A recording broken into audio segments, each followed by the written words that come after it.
Employers really value people who are able to understand information and use it to make logical decisions.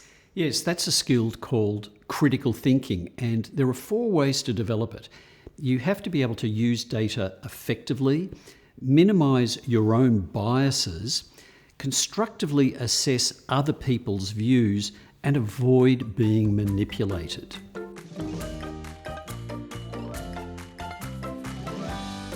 Let's say you've received an angry complaint from a major client about a late delivery. You're pretty freaked out, so you blast the courier company and announce a review of the dispatch procedures. Is this critical thinking? Well, no, in fact, it's exactly the opposite, because you're letting your emotions drive your decision making. Critical thinking would mean collecting and analysing information about what happened before you make any changes. It's about using data effectively. So in that scenario, how would you collect the relevant data to know what to do? Well, you'd have to start by putting your impulse to act on hold. And then you'd have to ask lots of questions, of the relevant staff. You'd have to check documentation for any errors, talk with the courier company, and so on. I mean, it'd be a bit like an investigation.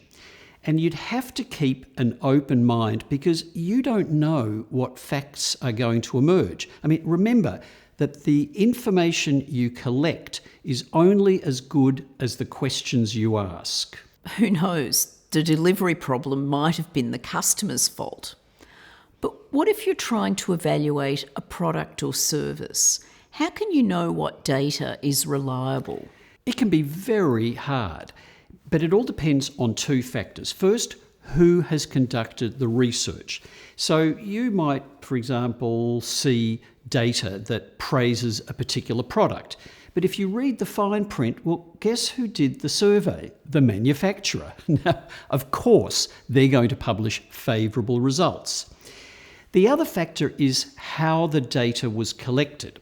So you might see research on a medication's effectiveness that was based on data collected only from seniors. So it may not be applicable to other age groups.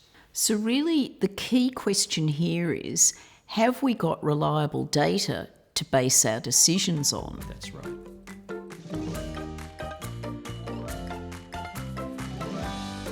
Say you're in a meeting. You're listening to someone speak about an important issue.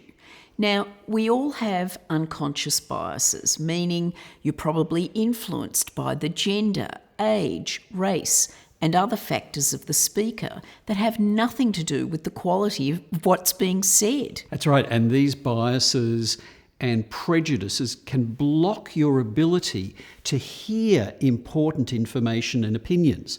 The result? You won't be able to think critically about the issue. So it's really important to recognise your own biases and then try to minimise them. But how can you recognise your own biases if they're unconscious? One way is to anticipate them. So, for example, one of the most common biases at work is called the like me bias. And the way that works is that we tend to trust and feel comfortable with people like ourselves. Now, knowing this means you can anticipate it and you can make a special effort to seek out opinions from people who are not like you. Well, this is what diversity is all about. Absolutely. Peter, there's a phenomenon called groupthink that is relevant here. Can you explain it? Yeah, groupthink occurs when the members of a team or a group make poor quality decisions because they seek harmony. They want to avoid disagreeing with one another. In many ways, it's a type of conformity. And you see it often, for example, where there's a really powerful leader. Anyone challenging their opinions is seen as disloyal. You also see it where members of the group censor themselves and avoid offering opposing views. They don't want to rock the boat. So how can you ensure a team or group avoids groupthink and instead uses critical thinking to make the decision? Make sure the team consists of a variety of people with different views. Encourage all people to have their say, and reward, don't punish opinions that differ from the norm. Look, it's really about encouraging both diversity and participation.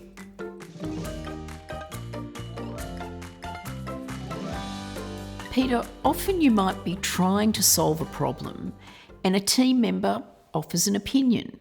What they're saying sounds reasonable. Maybe you should accept their suggestion. How can you use critical thinking to assess if their views are sound? Well, first, whatever you do, do it in a constructive, respectful way. Don't just dismiss their views. So what can you do? Well, I think there are two skills that work very nicely together. So let's say somebody has said, okay, why don't we do X, Y, Z? What you can do is kind of push them for details of how their idea would be implemented. So you can ask questions like, how do you see that idea working out? Or can you give us a bit more of a detailed picture? Now, often an initially interesting idea dies when it's thought through in detail. The person themselves might even end up saying, no, actually, I can see that my idea is not going to work. That's right. Look, the second skill is to explore the pros and cons. So you sort of do a kind of cost-benefit analysis. So you might say, look, I can see that this is a great idea, but it will blow the budget completely. Is that what we want? So it's all about evaluating an idea logically, not impulsively. So to assess a proposal, examine it in detail, then weigh up the advantages and disadvantages. Rather than merely reacting with your gut instinct or emotion.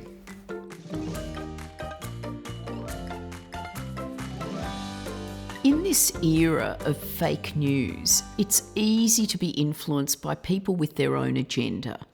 How can you use critical thinking to avoid being manipulated? By recognising the manipulation techniques used. Look, let me give you an example of one of the most common. Let's say that you've got the organiser of the annual sales conference who wants a bigger budget. Now, to support their argument, they present figures going back 5 years that show that sales went up significantly in the month right after the conference. Now, they argue that this must be because of the motivational effects of the conference. Well, to me, that sounds like a good argument for a bigger, better, more expensive conference. How is this actually manipulative? Because the conference may not have had an effect whatsoever on sales. Then why did sales go up? Well, we don't know. You'd have to do some more research. But maybe it's because the conference is held in spring. And that's exactly the time of year that customers buy more anyway. So, it's quite plausible that the sales would have gone up even if there was no conference. The lesson here is just because A and B happen at the same time doesn't mean that A causes B. Correlation does not imply causality. Exactly. So the 4 ways to develop critical thinking are: learn to use data effectively, find ways to minimise your own biases, learn how to constructively assess others' views, and avoid being manipulated.